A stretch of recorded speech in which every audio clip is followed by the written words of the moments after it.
Okay, it looks like we are broadcasting. So hello and welcome everyone. I know people are just starting to come in and get settled. Welcome to today's wonderful webinar. My name is Bree Reynolds and I'm the Career Development Manager at FlexJobs. And I'll be moderating the event today. We are gonna have a really great discussion about risks and how they relate to work, the decisions we make, and the future of work. Our discussion is inspired by one of our panelists today, Michele Wucker's new book. It's being launched this week, actually, called You Are What You Risk, and we will be covering some of its main topics. Before we dive in, and I see some folks are using the chat, which is great, so we know you can hear us. Excellent. I'm just going to go over some housekeeping items. So the webinar today is scheduled to last about 60 minutes, and we're going to feature a panel discussion followed by some audience Q&A with you all. So if you have a question, you can enter it anytime during the webinar today. You can put it in the Q&A section on Zoom, and that just allows us to see all the questions that are coming in and be sure to organize them well. If you want to interact with your fellow audience members, the chat is a great place to do that. So I see some folks are already in there. Feel free to say hello and where you're joining us today, and you can get the interaction there. If you don't see your chats coming up, you might want to just double check that you're using all panelists and attendees or all attendees instead of private. That will make sure that everybody else can see your chat.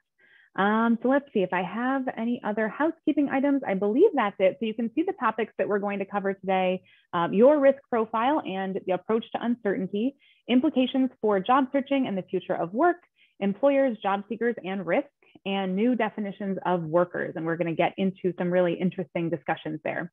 So I'm going to introduce our panel and then we can dive into the actual discussion.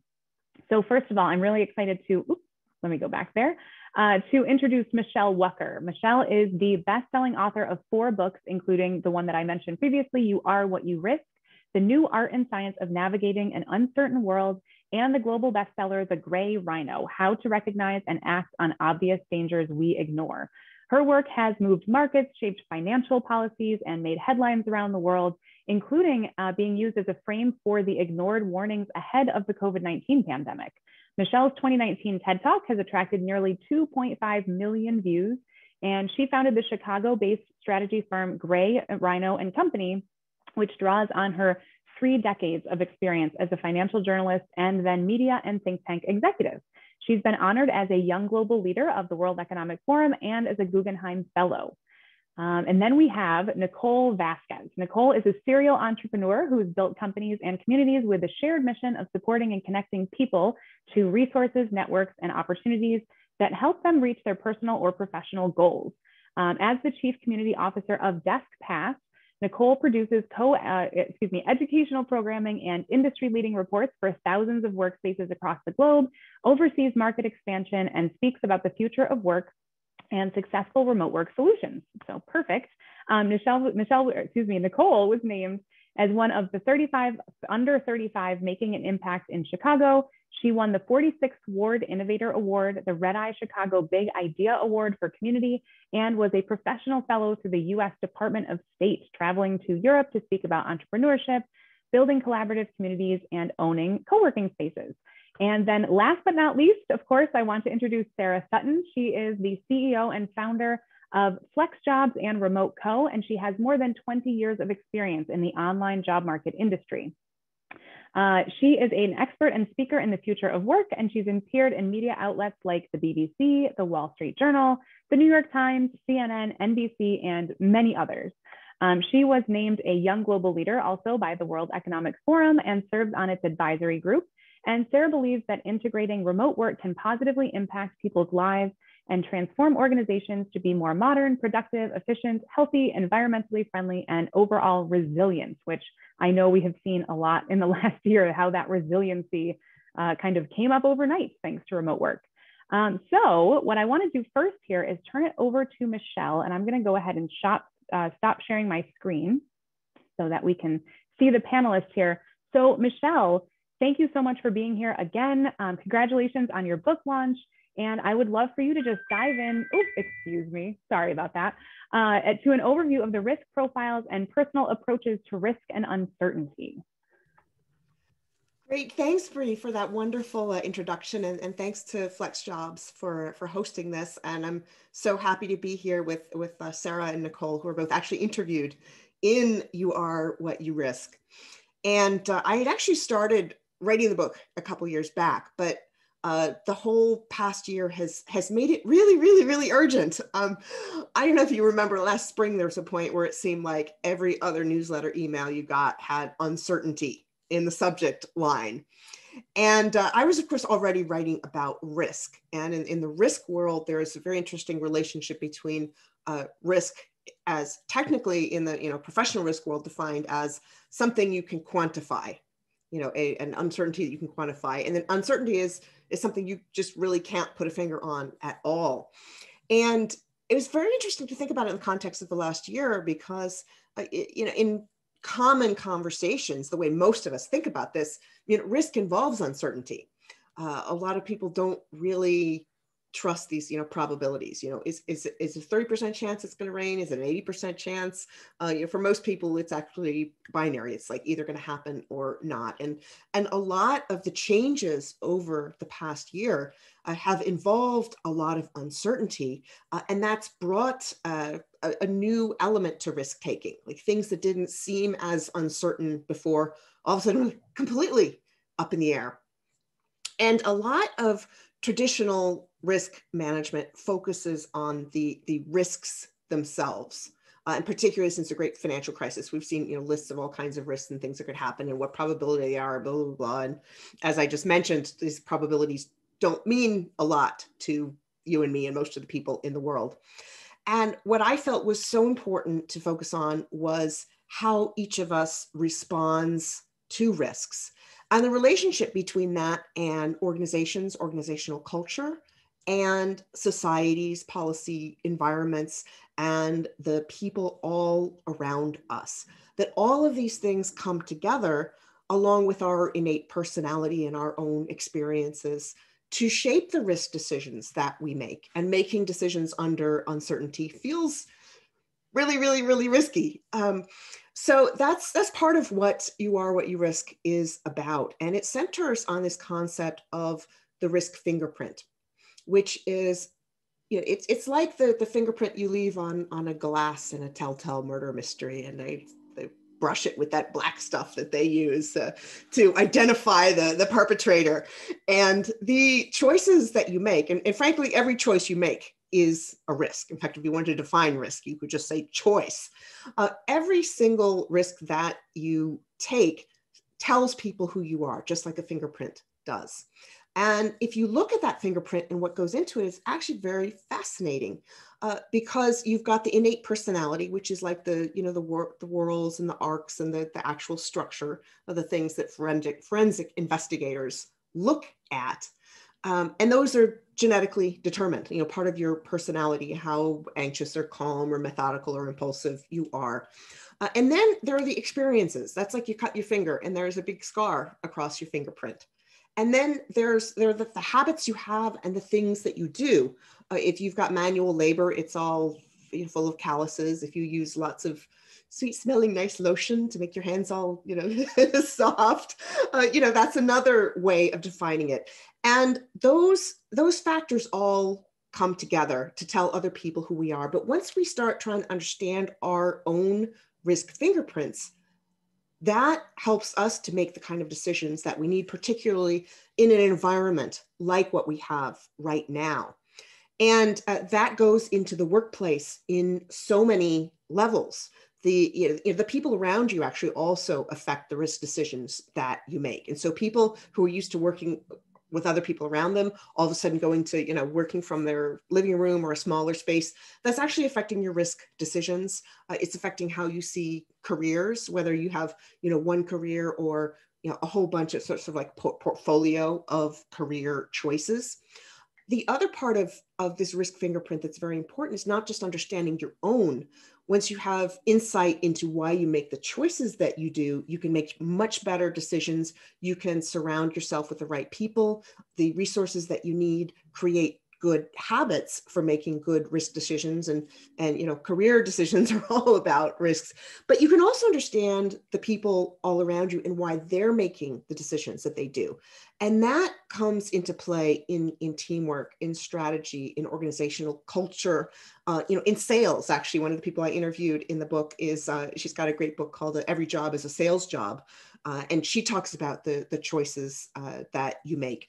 And once you understand why other people make those risk decisions within their risk fingerprint and how that relates to yours, what makes you more comfortable, what makes them more comfortable, it opens up doors that you probably didn't even know were closed in the first place. And so this sort of thing helps design all sorts of things, like, co-working spaces. There's a chapter in the book about someone who literally says that co-working saved his life, that community around him and the support. And it's incredibly important, these communities in our risk environment, in how uncertain we feel, particularly in this world that still feels like it's upside down, even though it seems like there's a light at the end of the tunnel. And as companies and workers are making very, very important decisions about whether to bring people together in the same place, whether to spread them out, whether they're going to stay in their job. There's some people who don't have their old job anymore. And so risk and uncertainty and what shapes each of our responses to those things is so important. And that includes some things that we're going to talk about today, which is really this greater ecosystem, the company policies, whether you're a traditional worker, working for the man, or a solopreneur, or, you got 7 different gigs. It involves policy decisions, societal decisions, who provides what part of a risk umbrella or not. And so I just couldn't be happier to be having this conversation today with Sara and Nicole, who were both interviewed in the chapter about risk and the future of work, which is what we're going to be talking about today. So I'm really, really looking forward to doing another deep dive and helping to share some of the insights that I found to be so valuable as I was asking some of these questions. Yeah, absolutely. So yes, thank you for that overview. I think it's got some people thinking already. There's some comments in the chat. So let's go ahead and bring Nicole and Michele. Michele, you've already been here. Nicole and Sara into the discussion.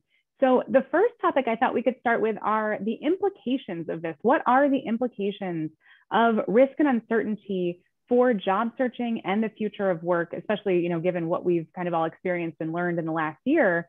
So Nicole, I would love to turn it over to you, but then of course, for Sara and Michele, if you have anything else to add, feel free to jump in. But first question would be, how has COVID changed the risk profiles of employers and employees in the workforce? And what are companies starting to do with that as a result? Thanks, Bree, and thanks, Michele, for such a great overview and of a fantastic book. Highly recommend. And Sara, wonderful to be with you. So on the employer side, companies are quickly trying to navigate what's ahead while mitigating their risks. Do they go back to their office? Do they let employees work from home? Or do they give their employees a stipend for going to co-working spaces? And there is a risk involved in each one. If they go back to the office, they now have this responsibility that they didn't before or didn't pay attention to for managing the office in a way such as like monitoring capacity, air quality, who's touching what and how often in terms of screens and using the different technology and amenities throughout the space. Also, what do you do with employees who are exhibiting symptoms of sickness? So these are all things that companies now are saying, okay, it's serious, we need to pay attention to this. So that's a huge risk if they allow their employees to come back. If they allow their employees to work from home, consistently long-term studies have shown that if you're working from home nonstop, there is a loss of productivity, job satisfaction, employee health and wellness, social life, things like that. And then the third is if they go to a third space, you are reducing the risks on site at your office as a company, but you have increased risk in terms of privacy and security concerns, and then also dilution of company culture, because now your employees are at multiple different workspaces that have their own cultures and they're not your own employee culture. So companies right now are very quickly trying to figure out what is the best way forward and then create policies to support that. And with those new policies, how do they make sure that those are the right decision for their company and for their workforce, and to stay appealing to employees. So what companies can and should do is to identify what their office is meant to accomplish. So very clearly saying our office is made for collaborating with colleagues, meeting with clients, check-ins with managers, company culture. Another great thing that companies are starting to do is have their beliefs about work clearly stated. So Spotify is one of my favorite examples. If you look up their work from anywhere policy, they upfront say that work isn't something you come to the office for, it's something that you do. So companies now are starting to create their manifesto around work and remote work. And I would encourage employees to start looking for that, because it gives you an insight as to what that company, how they will kind of maneuver this new wave going forward of remote work. And last, companies are, of course, investing in virtual collaboration tools, creativity, and different practices. So on the employee side, it's interesting. There's kind of this dance with employees right now with all of these different opportunities going by. A company that's completely remote, a company that's saying, okay, as soon as everybody's vaccinated, they're coming to the office, and then the hybrid model. So employees are kind of saying, which one do I go? Which one's the right one for me? And what's interesting as well is that pre-COVID, a lot of employees were not working remote. So yes, it's been a year and they have had this experience now, but as somebody who's worked remote for more than 5 years, it took me years to recognize I work well in this environment, I don't work well like this. So even though a lot of people have a year under their belt of remote work, they still don't know what's best for them. So right now, the risk for employees is figuring out, especially job seekers, which company, which setup is right for me. So there's risks on both sides. A positive risk or a positive note, a decrease in risk is for employees who previously would have relocated to a new city to get a new job. And now if they're working remote, no risk of relocating, only to be very unhappy with the new place that you're in. So there's a positive there as well for companies who now can hire across the nation or across the globe. So there's the risks, and there's what everyone is seeming to be doing on both sides, but there's a lot yet to be seen. Yeah, absolutely. And to turn it over to Sara a little bit to go off of all of the different things that Nicole has brought up, what do job seekers need to know about the future of hiring related to all of this? Yeah, well, I think that it's interesting in terms of risk. I mean, there's a lot of negative that people can see. And I think that a lot of us, myself included, oftentimes when I'm evaluating a situation, I often go to the kind of worst case scenario. And then I I don't dwell there, but I kind of want to figure it out. And then I come back. And I think that's what, as Nicole said, a lot of companies are doing that. I think a lot of them do dwell a little bit more in the like, oh shoot, what's the bad part? Specifically some of the stats, and there's a wide variety of information out there, but things like productivity and culture and all of those, there has long historically been associations that you can't have good culture in a remote environment or a hybrid environment. There have been a lot of stigmas around productivity and engagement from workers, and are they actually doing their job when they're remote? And I think that there's a lot of different sides of it, and it depends on company, it depends on workers. But as FlexJobs has been around for 14 years entirely, although we do get together with team retreats and things like that from time to time, but it's we absolutely have incredible productivity, and we've won culture awards. And I think that there's a lot of hope, a lot of optimism, and a lot of opportunity for evolution in changing how we've worked. Just being in an office doesn't mean that somebody's happy and productive. We all have probably been in toxic work environments that have been really challenging.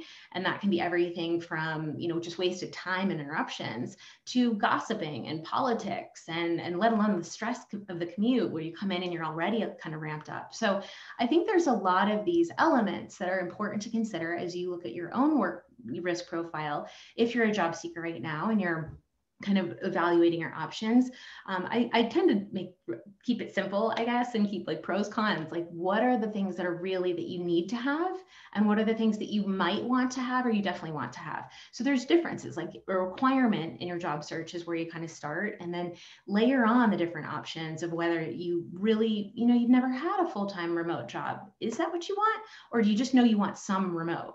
That's a very big difference. And it broadens your opportunity a lot if you're willing to consider it both.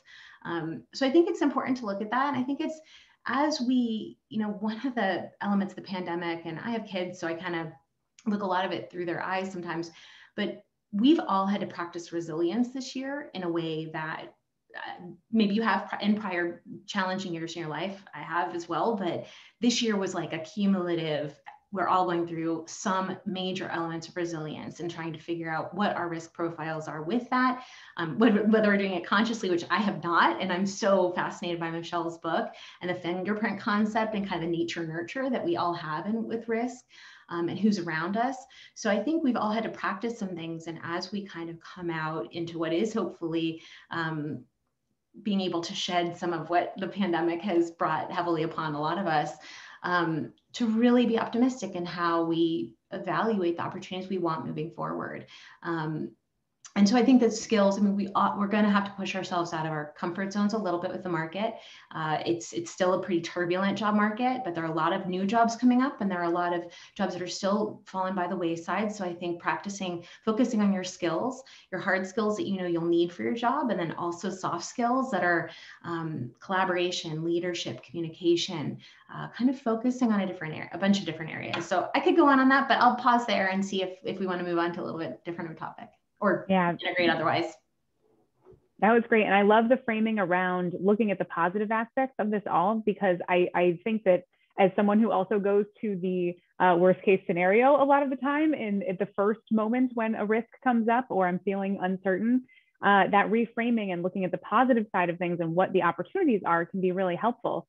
And so that actually kind of segues into the next topic, which is what are the risk skills with jobs of the future, or what risk skills do the jobs of the future require?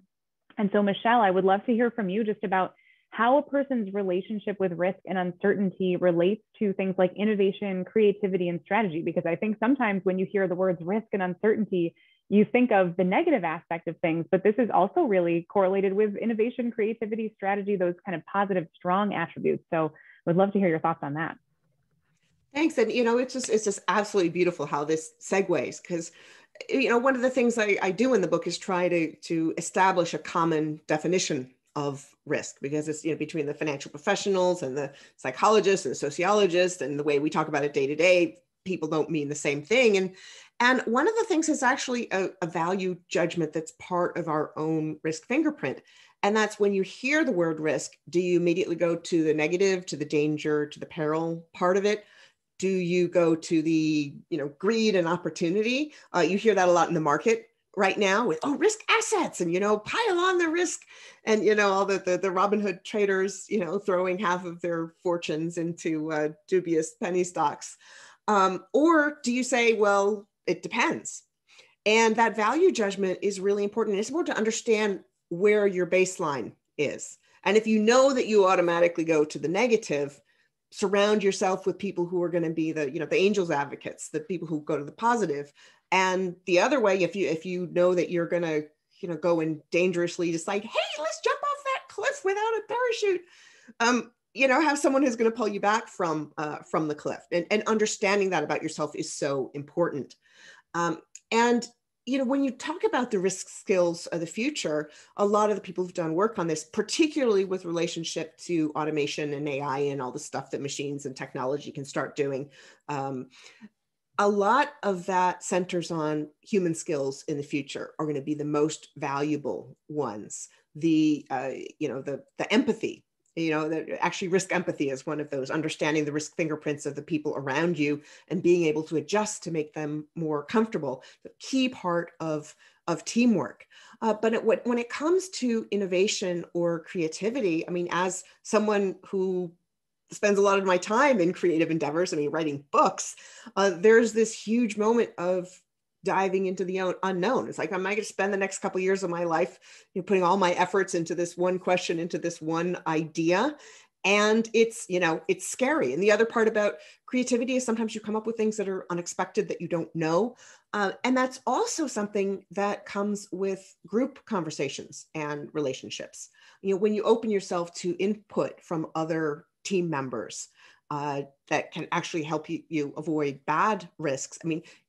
There's always a risk that you're going to hear something you don't want to hear, but that process is something that actually protects you going into the future. So, and that's really where innovation comes from, is like being able to go into the unknown, say, I'm not really sure where this process goes, but I know there's something in it, and I can focus on what the most important thing is.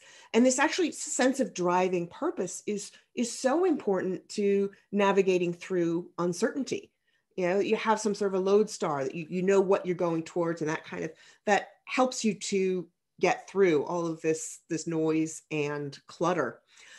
In the book, I interview another friend of ours, Drew Kataoka, who's an artist. She does a lot of super high tech stuff, and she actually sent a piece out into space, and she had a cutout of it. And you know, because of the way time works and space and distance, one of those pieces of the work was younger than the other one. So she does this amazing work, and she talks about these immortal works.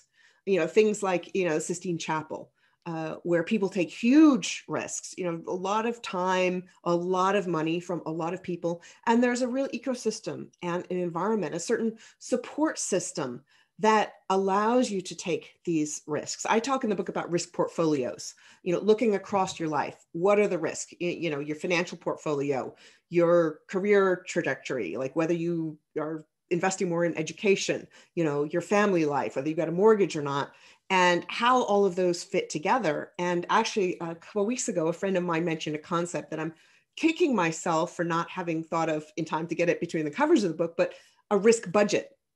You know, that look at the risk in those different parts of your portfolio and life. And if you want to take a really, really big career risk, otherwise, what can you do to reduce the risk in the other areas? And that's a lot of what Drew talks about, that, you know, people like Michelangelo had patrons. It was a time of like great upheaval and uncertainty, but also great growth and creativity and promise. And a certain amount of that means embracing uncertainty. And that again is part of your portfolio. Focus on what you know, focus on things that are certain, and that makes it easier to wade through the rest of the muck. Yeah, Michele, has anyone ever seen a bongo board? I don't know if anyone has ever seen. It's like a board, and it has a wheel underneath it, and you stand on top of it balancing. And it's a fun. I did it as a child, and I got one, and I for my kids, and it's still really fun. But it's something that from a risk, as you were talking about the risk budget or the risk balance, I love it because you know that you can go to the very edge, and then you have to come back.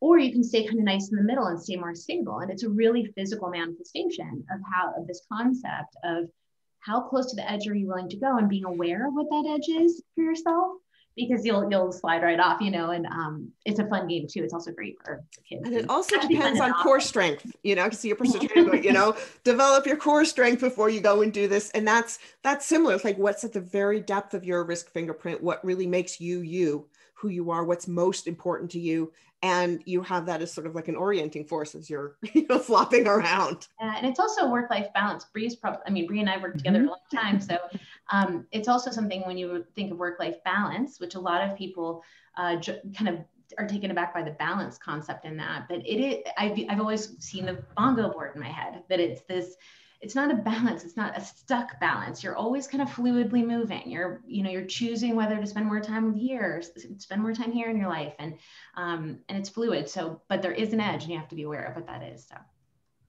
Yeah. Oh, I love that. Yeah. And there's something to be said about, you know, the more you practice on the bongo board, the riskier you're willing to get, and you build up that muscle, and you're able to kind of, you know, go closer to the edge sometimes, and then tilt yourself back the other way. And yeah, that's a good metaphor all around. Very nicely done. It is. And I talk about this, you know, risk as a muscle, the risk taking. Like, the more risks you take, the better a judge you are of what's going to work or not, the more comfortable you are with it. And so actually taking risks is a weird way to feel more certain. Mm-hmm. And gain that kind of sense of control, which is actually something that I wanted to ask Nicole about, sort of. So employees and job seekers, I know a lot of the folks on the webinar today are very interested in remote work. Either they've been doing it and they want to continue doing it. Maybe their office is bringing them back in and they want to keep working remotely, or they're searching for a remote job because they haven't been able to do that yet. And so there are some things that job seekers and employees can do to kind of prepare themselves to be better remote workers and to house this risk and uncertainty a little bit more.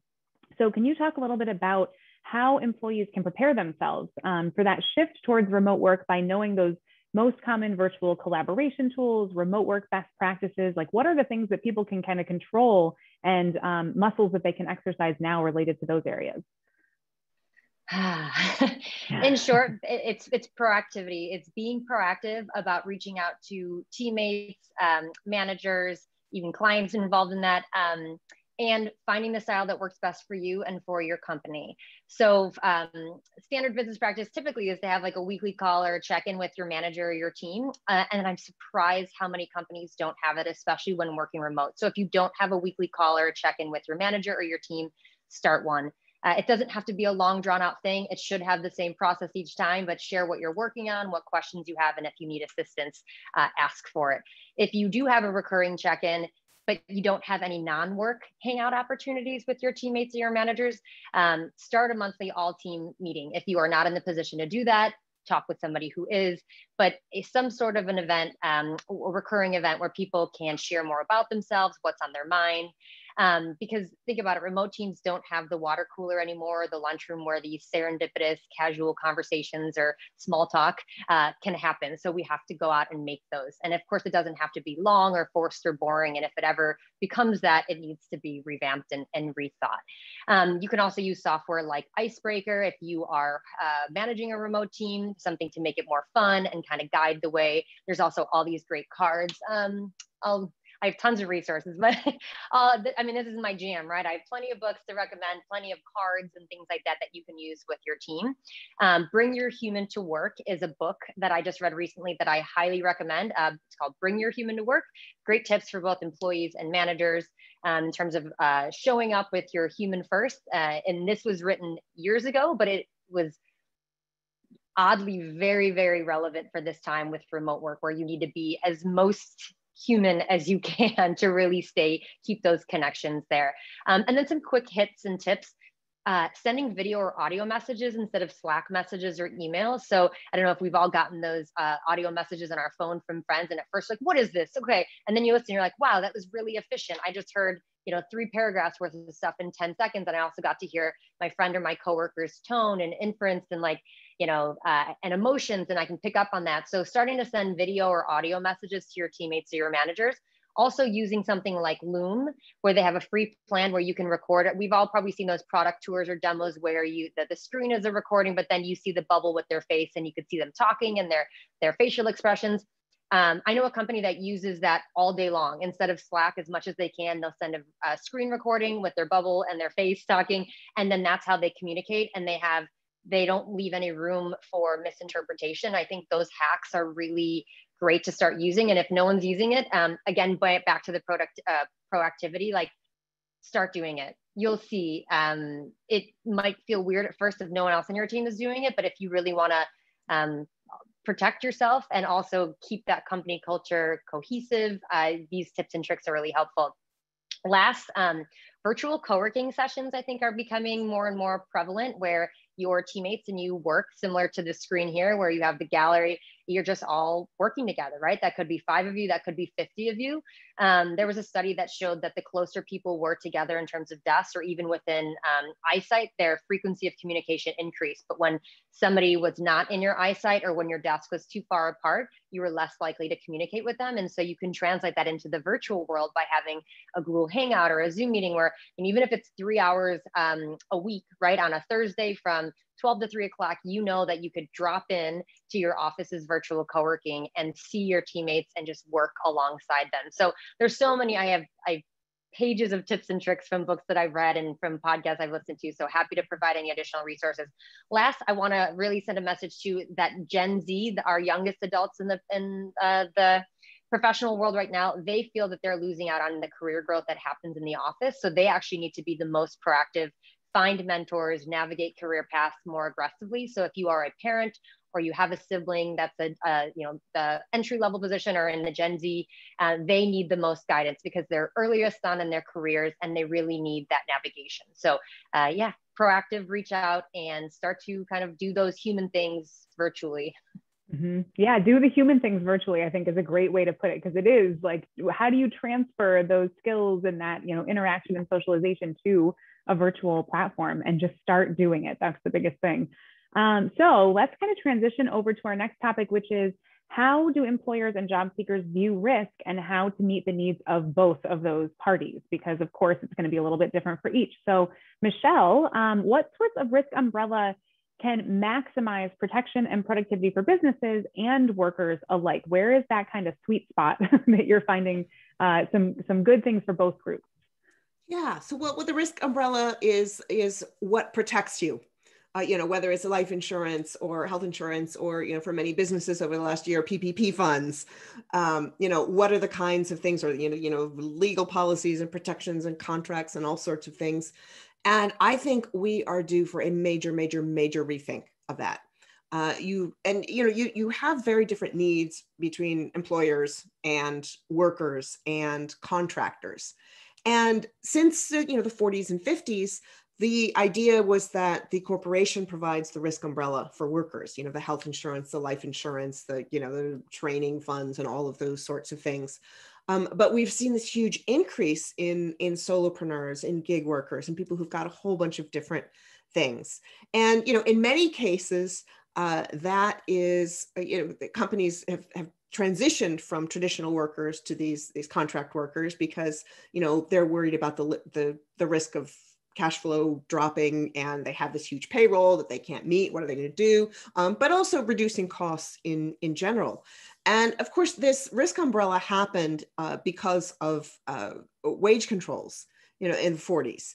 And companies needed a way to boost compensation to people and get around those and turn to be a workaround, but it's actually hugely inefficient. I mean, anyone who's ever changed jobs and, the 3-month waiting period for the new insurance, and you have to choose the insurance and all of these things and all the paperwork, oh my God, it's like impossible. And it's much less relevant for so many more people. Or there's, the people who stay in their job because they need the health insurance, not because it's the right job for them. And that's not good for the worker or for the employer. So there's some areas where these interests meet. There was a company I read about a few months ago, and I wish I'd saved it, but I didn't. I don't remember what it was anymore. But they were saying, look, instead of giving you one of these company health insurance plans, we're going to give you this amount of money to go get an Obamacare plan or whatever, that there's another way. You've seen these debates over gig workers, particularly in California, where these initiatives say, well, you should classify more of these gig workers as, employees. And a lot of the gig workers, would love the benefits, but they don't want to be employees. And they've actually made that trade-off. And I can really relate to that. I was in a media management job in 2001, and the magazine was closed, and I, got a nice package. Of course, had all these calls from people offering me like ridiculous sums of money to come work for them. I was just like, nope, that having just that one income stream to me seemed to be just way too risky, and having my identity depending on the place where I worked wasn't going to work. So I think we really need a whole new way of rethinking this, of making sure that umbrella is there for workers, that legacy workers, that gig workers, that people in between all have access to. And frankly, that's more efficient for companies as well. Because a lot of them, I think, haven't thought about the risks of, what happens when you farm out this work to contractors who may or may not have that risk umbrella. And as I talked about before with creativity, like the best creativity and innovation and often productivity comes, when that other parts of your risk portfolio are covered. And, I know I'm much more productive if I know that my cash flow is fine and I don't have to worry about, payroll or things like that. And so I just think that this, legacy worker, the working for the man versus gig worker versus, solopreneur, those boundaries are blurring and obsolete. And we really need to rethink how we provide a risk umbrella for workers, but that actually also protects companies. And I think it gets us past this very, very unproductive debate that's been going on right now. Yeah, absolutely. I think that is going to be a larger discussion. And Sara, I saw you unmuted. Well, I don't mind if you don't mind, I'll share a funny story about working for the man and people's different risk profiles. I've been a pretty driven person my whole life, and taken a lot of risk though. Dropping out of school to start a company, starting this company when I was in my third trimester of my first child, maybe a little risky, a number of things like that. But my brother has always been this kind of more the freelancer world in the outdoor space. He lives in Montana. And I remember him calling me about 10 years ago, and he's like, "Hey, Sara, can I get your kid's social security number?" I was like, "Why?" And he said, "Well, because I'm, you know, that I have something called like there's a IRA or something that I can like, whatever, give money to kids, next generation." I was like, and he didn't have kids. So I'm like, okay, you know, yeah, here it is. And I was like, "Why do you need that?" He's like, I'm working for the man." I was like, who are you working for, Will, you know? And he tells me that he's working part-time for a brewery. And I was like, I'm pretty sure that most people don't think that's the man, like a local microbrewery. Like, pretty sure you're okay. But it was just really funny to see where that he actually viewed it as a risk, though, in a weird way. You know, it was a risk to his identity. It was a risk to something unfamiliar that he'd never worked in that environment. It did seem very overwhelming and scary. The paperwork alone was getting him kind of all stressed out. You know, I was like, no, that's a good thing. Saving for your future, your financial well-being is a good thing. So I think it's just really interesting. So sorry, it was a little no, yeah. side note. That's a great example of people's different risk profiles and how we all view this in very different ways. And knowing that about a person, which is kind of our segue to the next question, knowing what risk empathy, you know, how that affects you as a remote worker and your interaction with your teams and things. How can risk empathy and understanding where other people are coming from when it comes to risk and uncertainty, how can that help the teams be more productive, especially in remote environments? Yeah, and that's to Sara. Yeah, I think that, you know, from an empathy standpoint, it's both from your coworkers or from your team members. And I liked what Nicole was saying about having weekly check-ins. That is something we do in our organization. But as job seekers, I also want to just translate. I always like to think of, well, how can this be applied to my situation? And if you're a job seeker, that's the kind of thing where you can find a team, ask a friend, ask somebody you trust. Maybe it's somebody you know who also is job searching, to come up with a little like weekly check-in together. Doesn't have to be long, but you could share where you are, support, questions, et cetera. So to create those communities and those frameworks that help you feel less alone and less risky, but in a way that's not necessarily what's expected. So I think with coworkers, understanding how people think is so important. I remember learning that on my team, there is a word called brainstorm that I didn't realize that word really stressed a lot of people out. It felt very risky. I've never thought of that, but for a lot of people who don't like to have to respond right away, that can be something that feels really risky. That simple thing is just trying to understand who you work with and taking the time to just ask them, you know, what stresses you out? What makes you feel anxious? We actually ask that in interviews now. So in an interview question, we ask people both what brings you joy in a job and what makes you anxious in a job, because that helps us understand their risk profiles and what incentivizes them or what makes them feel really good about a role. So I think it's around your coworkers or your team members, whatever kind of team you're creating. And then it's also the culture and organization that you're looking for. I think if you're looking for work and you're interviewing, ask companies, you know, what is your culture? What kind of risks do you expect and do you feel is tolerable for workers to take?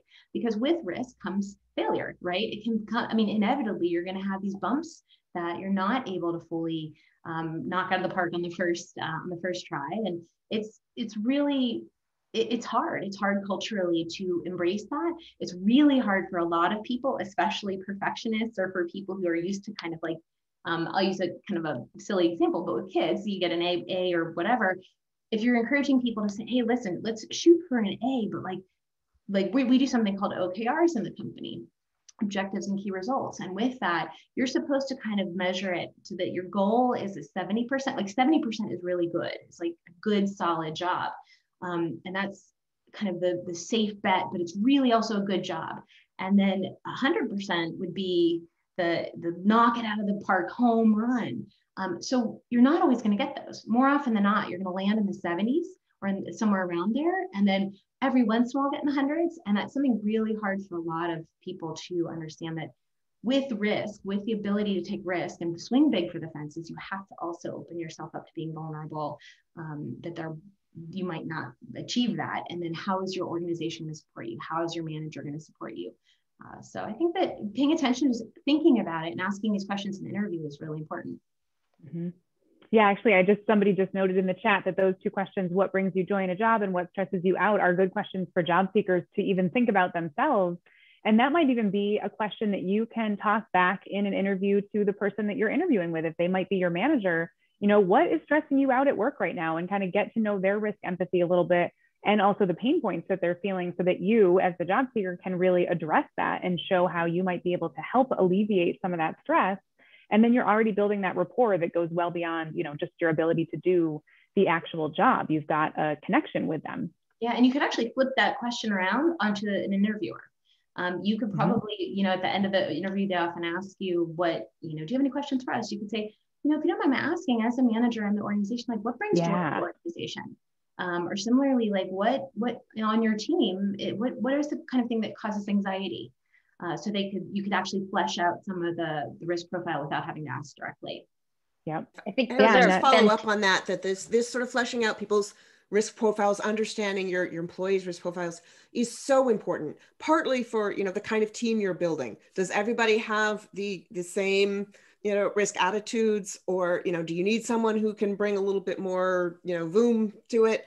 Do you need someone who can kind of, dial back a bit? There's a tool I talk about in the book called the Risk Type Compass that evaluates either how anxious or calm you tend to be in face of risks, and also how methodical or impulsive that you tend to be. And very, very fascinating research around this, where in certain groups, when they'll do like a whole board or a whole team, they'll find that people with similar risk profiles actually sit next to each other and, congregate. And it's so important to really ask, where people are coming from, and also not to make assumptions. There are lots of cases in which, women or people who aren't white tend to get stereotyped, and in some cases, not promoted because they quote unquote, aren't going to take enough risks by, some strange definition. And, so that's really important. And then also, in terms of your risk fingerprint, like setting the right environment, different people need different things. One thing I didn't mention about the environment is like, your fingertips can sweat. And, that depends on, if it's hot, or, if you take a bath and it all wrinkles up, and actually your environment changes that in very surprising ways. Like if it's cold, you're likely to take bigger risks than if it's hot. If you're comfortable, if you're fatigued, if you eat spicy food, if you need to get your courage up, go out and get like the super four pepper Thai food for lunch and tell them to crank up the AC. And so those things change. And so although, your intrinsic risk fingerprint doesn't change, things like the environment can change it. And also, the habits that you have and, and your experiences. If you go through a big shock, for some people, it makes you very, very cautious in the future. And other people are like, hey, I survived that. Guess what? I can do some more things. And, that impact of that depends on the underlying fingerprint, the innate personality types, and that can take you all sorts of different directions. And, the other part is surrounding yourself with people, talking about workplaces and workspaces, the sort of new co-working arrangements, different sort of office arrangements are so important for giving people the sense of community, which affects your risk taking, which gives you access to knowledge. I mean, I know, working in a co-working space that Nicole founded, actually, which is how I met her. There were people, I found my web designer and web host through that group, people who were doing financial analysis, people making connections for me, and also the sense of community. And just knowing that you've got people around you actually helps you to take more good risks, probably also more bad risks too. But what I really care about is that you take more good, positive, constructive, healthy risks. Absolutely. And I think one thing I wanted to transition it to, because I know I'm being careful of the time and we want to get to some audience questions that came in, was Nicole, just to bring you in before we go to the Q&A, looking at all of this in terms of how we're actually working. I know you mentioned at the beginning that companies are really starting to weigh their options for bringing people back, doing some sort of hybrid arrangement, using co-working spaces. And so what do you see, just to kind of prepare everybody on the call today who may be going back, may not be, they're really uncertain. There's a lot of uncertainty around this, what the future office might look like, and the concept of third offices and the co-working factor that's coming into this. Because I think for a lot of people, that's actually going to be a new thing and might be a really interesting thing, and how that can help mitigate risk for workers and workplaces at the same time. So offices that have successfully adapted after COVID will have two big differentiators from pre-COVID. The first is being a healthy building, right? So a focus more on air quality, the reduced carbon within the space, tracking capacity through sensors and things like that. And then the other one is building a productive place through seamless technology and just an overall frictionless building experience. So healthy and the seamless technological experience. Global real estate companies like JLL and CBRE are already working with their clients to revamp these office buildings. So, and also it's based off of surveys from employees who have indicated that when they go back to an office, things that were important before, such as like the on-site gym or the crowded restaurants and bars, are less important now than they were previously. And now the importance is on, they want to see the airflow, they want to see the UV sanitation, they want to see touchless sensors and ability to see who's been in the space before them and how many people and all of those things. So technology is no longer a nice to have, it's definitely a must have, and the future of work depends on it. And then what's interesting too is that those are the large buildings, right? Because they need to adapt very quickly, and a lot of them already have, because they need to keep their offices filled, right? They need companies to stick around, because right now companies, a lot of them are wanting to downsize, reduce their footprint. And so these buildings are quickly revamping, saying, look, we can deliver this to you, stick around. But what's interesting, if you think about it, these small and middle-sized companies that perhaps don't have the budget to do that to their own office space, or maybe they only have a few years left on their existing lease, are they going to make that amount of improvements? Probably not. And so what's great about this third space, these co-working spaces, executive office centers, this is their business, to literally provide an exceptional, professional, productive workspace. And what's interesting is when COVID first hit, a lot of them shut down very temporarily or quickly revamped. So even before these big real estate firms and office buildings changed, co-working spaces quickly made the changes to be able to accommodate people all throughout COVID who did need to have a workspace. So that's their business. That's what they're providing. And what's great about it is there's workspaces all throughout the cities, both in the downtown and the rural, suburban and the rural areas. So work near home is also a huge component of the way people are going to work going forward. They want to work closer to their kids' school. They want to work in their neighborhood. There's also a lot of economic development, positive impact there for the community. So the future of the office is definitely changing very quickly, but it's not just about one place. It's multiple places. Yeah, and if you're in a city, there are also a lot of co-working spaces that have different themes of sorts, which is an interesting thing to consider if you're in a certain industry or you're a certain person type. I know there are some with women and some even that have childcare, and then there are other ones in different industries. So just to toss that out, that there are variances. Yeah, absolutely.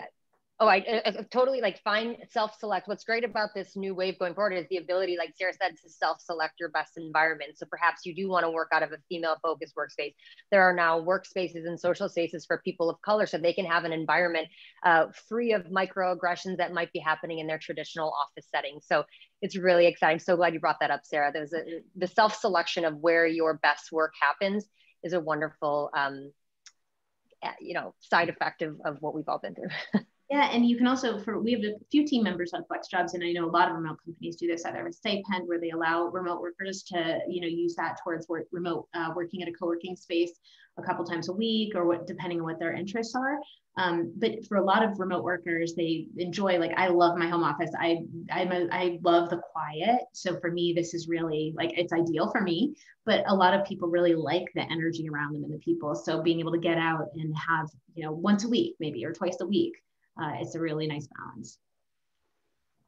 Yeah, it just goes again to knowing yourself and how you work best and all those sorts of things that we've been talking about. So I want to open it up for our audience Q&A, and I'm just going to put up a slide so that everybody here can see, if you want more information from any of our wonderful panelists today, where you can go for that. And the question that we had come up, there's actually a couple interesting risk scenarios that people have put into the Q&A. But the first one, and I'll just toss it out to the group, and whoever has an idea can respond. How do we go about in-person interviews or having to work in the office if we don't feel comfortable? And this was the most thumbs up question. So a lot of people are feeling that fear, the risk of either interviewing in the office or actually having to go back and work. Well, I think this is where understanding your own risk fingerprint and risk empathy both come into play so importantly. I think understanding your comfort level and, what can make you feel more comfortable or not is really, really important. It's like, if you don't feel comfortable going into the office at all, are there, does wearing a mask, do certain cleanliness standards, does certain, social trust, being comfortable that the people around you have the same understanding of what's safe or not, so important. It's, when my co-working space reopened, they did a great job with the, plexiglass dividers and in the desks and protocols and really were very, very supportive about that. And you have a sense of trust with the people around you that they are going to. And it's very interesting. There's this huge debate going on about, vaccines, should companies require vaccines or not? And, you really have to understand what are the attitudes of the whole team and why. There's, actually I'm doing some work on this right now. And there, somebody raised the point that in many communities of color, there's much more mistrust of vaccine. So those people might be more likely to say, hey, wait, I don't trust this thing. And so if you're requiring people to get vaccinated, you might unintentionally be, keeping a whole group out. And you've really got to balance people's different risk needs and perspectives. And that's why it's so important to have this open conversation about what people's perceptions of risk are. How risky do you think something is? What would make you more comfortable, and what are you going to do about it? There's some very interesting research looking at red and blue states and how risky people perceive going out is. How likely are you to get COVID? And if you get it, how likely are you to die? It's very interesting to see that the people who thought it was much riskier, like actually way riskier than it is in reality, weren't necessarily more likely to take protective measures. And the determinant was really whether people felt that they had agency, whether they felt that there was something that they could do that was going to work to protect them. A lot around risk communication and messaging. And in some cases, just recognizing the risk and vocalizing it can give you a huge feeling of power. And it's like, Schrodinger's risk. Like, when you observe it, the act of observing actually changes the reality. And it's true, when you recognize a risk, when you recognize your response, that actually increases the likelihood that you're going to do something to reduce the risk. And so really this sort of risk fingerprint and risk empathy concept should be central to all of those conversations about, are we going to bring my employees back to work in the office? How do we make different employees more comfortable? And what are the objective differences in risks among them? For some people, you can do your work remotely. There's no need to go in the office. For some people, that you're a frontline worker, you've got completely different needs. And that needs to be an open, explicit conversation. And Bree, if you're going in for an interview, this is obviously kind of an opportunity for them to get to know you and you to get to know them. And if they're asking you to do something that's really uncomfortable for you, it's hard, right? Because on one hand, you're learning something about their expected risk profile of you, and you're learning how you react with that. And I would say that, try to have an open conversation depending on where you are on the spectrum of comfort. And if they really want you to come in for the interview in person, ask if what protocol there are, or what feels comfortable to you, what is necessary for you, and view it as an opportunity to learn about them and for them to learn about you. And ultimately, and I know that if it's a job that you really, really need, it's harder than if it's a job that you just are wanting to change to, or, you have more of a runway to find a job that fits. But that is a piece of information that could possibly help you understand the culture of the company and if it'll be a long-term fit. Yeah, that's such a good point. And that actually plays into the second most popular question, which was similar. Advice for taking a job offer with a company that is interested in moving back to the office full time, but doesn't have a clear strategy and doesn't seem open to a hybrid model for new employees. is it worth trying to negotiate with a company like that, or is it a sign that it's not a good fit? Anybody have any initial reactions for that? I'd say those are not mutually exclusive. I would personally would be really uncomfortable going to work at a company like that. But I'm like the person who says, hey, what about this? I always raise the risk whether I'm going to be successful in being heard or not. And I do think that more and more people should feel comfortable raising that issue. I get asked a lot, when I was talking about gray rhinos, about these, obvious risks that we're more likely to ignore than we thought. Someone says, what if there's a gray rhino and I bring it up to my boss and they don't want to hear it? And I said, well, you're not going to want to hear this, but maybe that's not the right company. I think that, you really have to know what you want and what you need. I go back to that simple list. What do you need to have? And if you need to have a job now, then that might override some of the other risks they're asking you to take or the other considerations that might not feel ideal. If you want to have a job now, but need to feel safe, then you might prioritize the company that has a better plan. Yeah, absolutely. And I like what you said, Michele, because it is, when you're thinking about that scenario, if the idea is that you don't want to take a job with a company that doesn't have a plan, then there's really no harm in trying to negotiate for that, for some sort of hybrid arrangement, because you already know you're probably not going to want to work there if they don't offer you the position. So there's really not a huge amount of risk in bringing up the conversation and asking. So if you're really thinking about, what the outcomes might be, and of course you want to do that in a very strategic and, a way that really opens the conversation more than a demand. But I think that's a really good point that when you're weighing those risks, that might be something you could actually talk about.